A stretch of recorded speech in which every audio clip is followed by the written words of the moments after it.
Kuna uongozi imara sana kwa wito na muendelee kutupa mkono. Sisi tunaahidi, mimi mwenyewe nawaahidi na kwa niaba ya shule na walimu hasa kuahidi kwamba tutaendelea kufanya kazi nzuri, tutaendelea kusomesha na kuandaa vijana wetu, si hao tu wa form 4 ambao wanamaliza leo, lakini na wengine vidato vingine, ili wote waweze kufaulu katika daraja la kwanza, la pili, watashindwa la tatu. Na wao wa leo wahitimu leo mwenye mgeni rasmi, na nina amani kwamba kweli wameandaliwa vizuri, wamepikwa vizuri, wamefundishwa vizuri, na wenyewe wameiva. Kusema ukweli, kwa mitihani ya mwisho inaonyesha kwamba asilimia zaidi ya 90 wote watapata darasa la kwanza, la pili au la tatu, la nne hatutegemei, na safari hii hatutegemei zero. Nasikia wanafunzi? Mko tayari? Asalamu alaykum.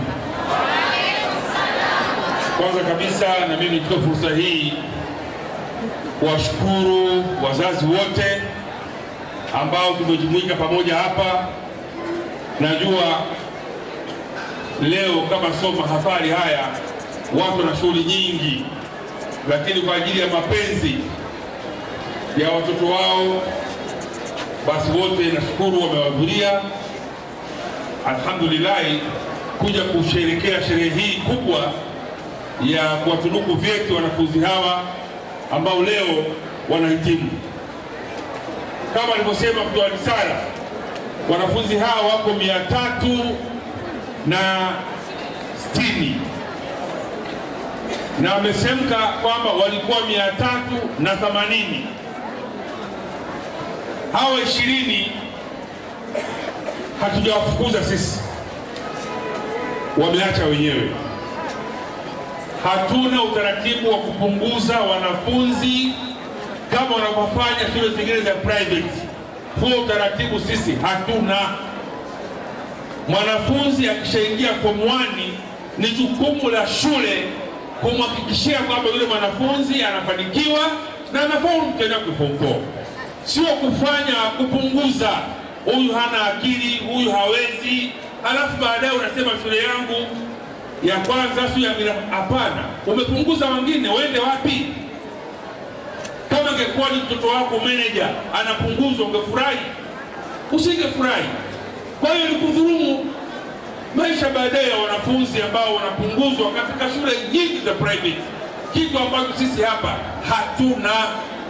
Ukishaingia form 1 ni mpaka form 4, ukiingia form 5 ni mpaka form 6. Ni jukumu la manager kusimamia wanafunzi wafundishwe, ni jukumu la manager kuhakikisha kwamba vifaa vipo, vitabu vipo, wanafunzi wote wana akili nzuri tu. Hakuna sababu kusema kweli. Na leo hawa 380 Mwalimu Mbuga eleza hapa, na ninapenda nikazie, ni kweli kabisa tumejiandaa vya kutosha sana. Wallahi tofauti na mwaka jana. Mwaka huu tumejiandaa sana.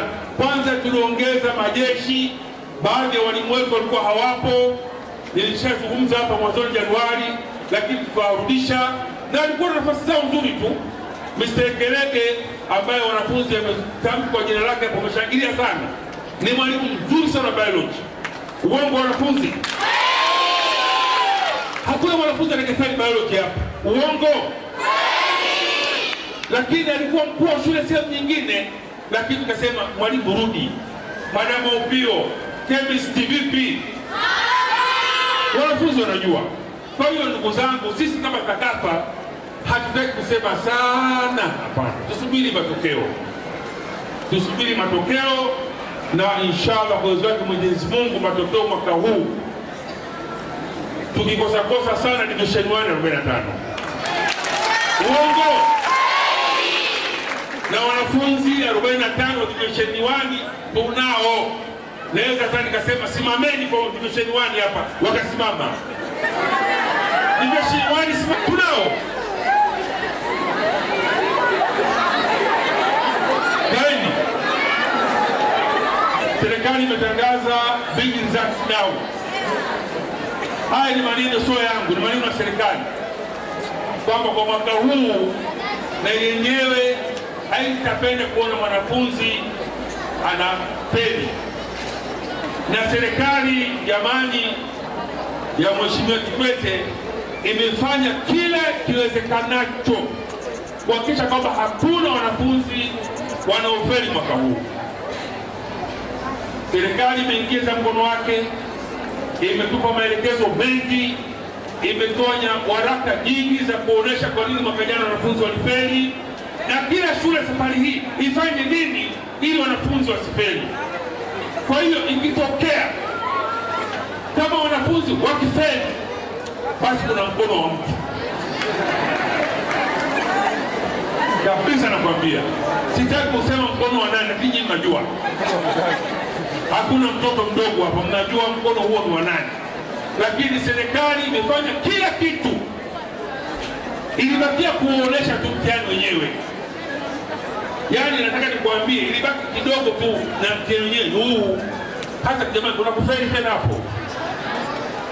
Kwa hiyo mimi sitaki kuingia ndani sana, kwa sababu kinachosumbuliwa hapa ni kutoa vyeti kwa wanafunzi, na tungependa kila mwanafunzi hawa 360 kila mmoja tumpe cheti akipige nacho picha, kwa sababu ndio kiini na ndio hitimisho la sherehe hii. Kwa hiyo sitaki kusemaji sana, nishike fursa hii kumkaribisha kiongozi wetu mkuu wa juu wa Baraza Kuu la Waislamu Tanzania BAKWATA, Sheikh Mrisho Hamsini, ambaye yeye ndio mgeni wetu rasmi, na yeye atupe na saa zake kwa uchache.